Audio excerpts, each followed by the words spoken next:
खतरनाक. हा second catch Pilesh दादा. कसा वाटते पहिली कॅच? ठीक आहे, काहीतरी आली सिंगाली.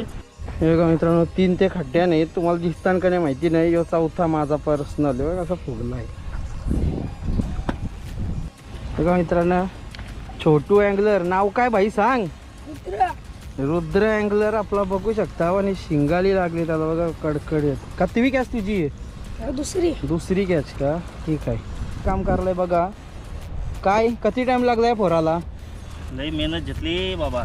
जवळपास ज्याला 2 अर्धा किलो असतील का? जास्ती असतील ना? जास्त. जास्त आहे बघ. कसला कालवाचं गोल फोरलं आणि तुम्हाला दिसत असतील बारक, पण मस्त येत एकदम फ्रेश आहे बघा. अजून क्लिनिंगचा काम चालू आहे. हे बघा कच बीच राहिलेले आहे ते काढतान